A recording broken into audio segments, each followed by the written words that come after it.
সুপ্রিয় দর্শক মণ্ডলী, মৃত্যুর পর আত্মা কোথায় যায় এবং তার সাথে কি কি ঘটে সে সম্পর্কে একটি বিস্ময়কর ঘটনা, যা শুনে আপনার মন ছুঁয়ে যাবে ইনশাআল্লাহ।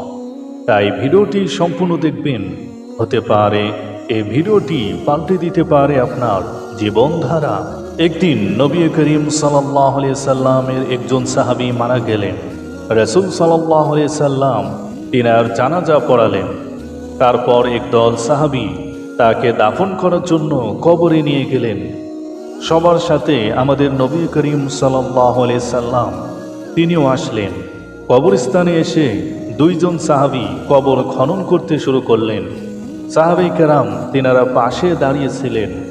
নবী করিম সাল্লাল্লাহু আলাইহি সাল্লাম সাহাবায়ে কেরামদেরকে জিজ্ঞাসা করলেন, তোমরা কি জানো মানুষ মারা যাওয়ার পর তার আত্মা কি হয়? সবাই আগ্রহ নিয়ে নবী করিম সাল্লাল্লাহু আলাইহি সাল্লামকে বললেন, ইয়া রাসূলুল্লাহ, আমাদেরকে বলুন। তিনি একবার কবরের দিকে তাকিয়ে মাথাটা আকাশের দিকে তাকালেন।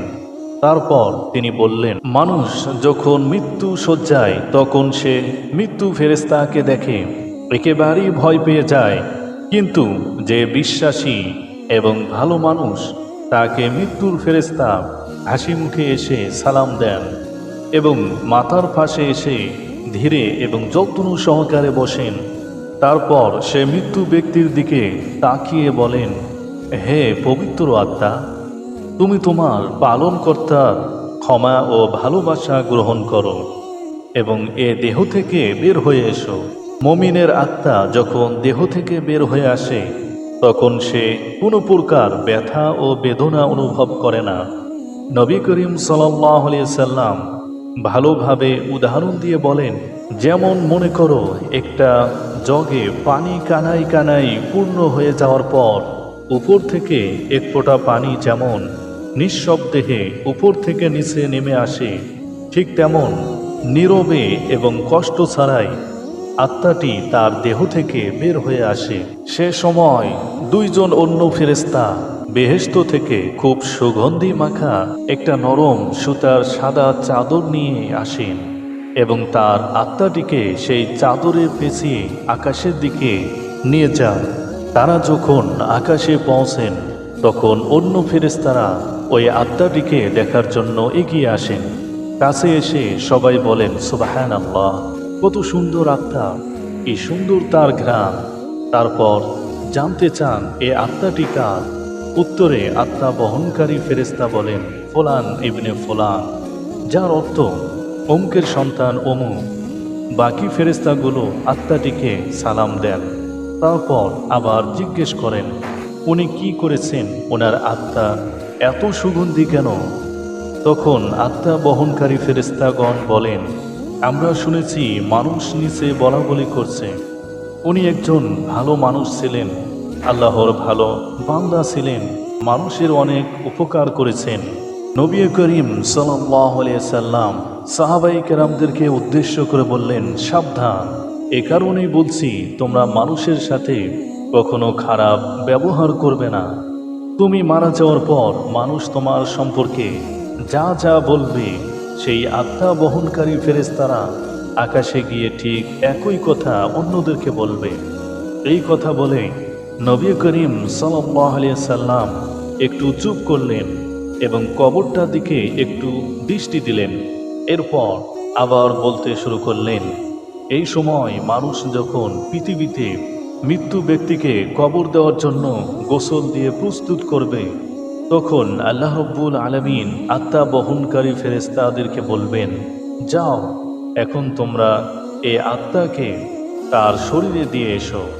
মানুষকে আমি মাটি থেকে বানিয়েছি, তাই মাটির দেহে তার আত্মাকে আবার রেখে এসো। সময় হলে আমি তাকে আবার পুনরায় জীবন দিব। তারপর মৃত্যু ব্যক্তিকে কবরে রেখে যাওয়ার পর দুইজন ফেরেশতা আসবেন, তাদের নাম মুনকার ও নাকির। তারা মৃত্যু ব্যক্তিকে জিজ্ঞেস করবেন তার রব সম্পর্কে, নবী এবং দ্বীন সম্পর্কে। এরপর তারা চলে যাবেন। তারা চলে যাওয়ার পর আত্মাটি কবরে একাকী হয়ে যাবেন। সে এক ধরনের অজানা আশঙ্কায় অপেক্ষা করবে। কোথায় আছে, কি করবে। এক অনিশ্চয়তা এসে তাকে ঘিরে ধরবে। এমন সময় সে দেখবে খুব সুন্দর একজন তার কবরে তার সাথে দেখা করতে এসেছে। তাকে দেখার পর আত্মাটি ভীষণ মুগ্ধ হবে। এত মায়াবী ও সুন্দর তার চেহারা সে জীবনে কোনোদিন দেখেনি। তখন আত্মাটিকে তাকে দেখে জিজ্ঞেস করবে, তুমি কে? সেই লোকটি বলবে, আমি তোমার জন্য অনেক বড় সুসংবাদ নিয়ে এসেছি। তুমি দুনিয়ার পরীক্ষায় উত্তীর্ণ হয়েছ। তোমার জন্য আল্লাহ রাব্বুল আলামিন জান্নাতের ব্যবস্থা করেছেন। তুমি কি সেটা একটু দেখতে চাও? আত্মাটি ভীষণ খুশি হয়ে বলবেন, অবশ্যই আমি দেখতে চাই, আমাকে একটু জান্নাত দেখাও। লোকটি বলবে, তোমার ডান দিকে তাকাও। আত্মাটি তখন ডান দিকে তাকিয়ে দেখবে কবরের দেয়ালটি সেখানে আর নেই। সেই দেয়ালের দরজা দিয়ে অনেক দূরে সুন্দর বেহেশত দেখা যাচ্ছে।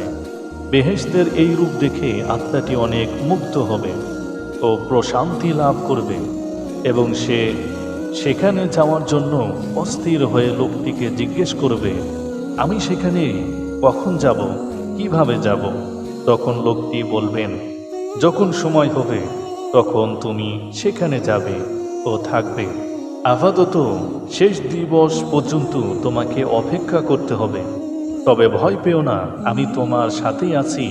তোমাকে আমি শেষ দিন পর্যন্ত সঙ্গ দেব। আত্মাটি তখন তাকে আবারও জিজ্ঞেস করবেন, কিন্তু তুমি কে? তখন লোকটি বলবে, আমি তোমার এতদিনের আমল, পৃথিবীতে তোমার সব ভালো কাজের, তোমার সব পুণ্যের রূপ আমি। আজ তুমি আমাকে একজন সঙ্গীর মতো করে দেখছো। আমাকে আল্লাহ রাব্বুল আলামিন তোমাকে সঙ্গ দেওয়ার জন্যই এখানে পাঠিয়েছেন। এই কথা বলে লোকটি আত্মাটির উপর যত্ন করে হাত বুলিয়ে দিবেন এবং বলবেন, হে পবিত্র আত্মা, এখন তুমি শান্তিতে ঘুমাও, নিশ্চিন্তে বিশ্রাম নাও। এই কথা বলার পর আত্মাটি এক নজরে বেহেশতের দিকে তাকিয়ে থাকবেন এবং এক সময় এই তাকানো অবস্থায় গভীর প্রশান্তিতে ঘুমিয়ে পড়বে। নবী করিম সাল্লাল্লাহু আলাইহি সাল্লাম এতটুকু বলে আবার একটু থামলেন। সাহাবায়ে কেরাম তখন গায়ের কাপড় দিয়ে ভেজা চোখ মুছলেন। আল্লাহ রাব্বুল আলামিন আমাদের পবিত্র আত্মা হওয়ার তৌফিক দান করুন, আমিন। সুপ্রিয় দর্শক, আজকের ভিডিওটি এই পর্যন্তই। দেখা হচ্ছে আগামী কোনো নতুন ভিডিওতে ইনশাআল্লাহ।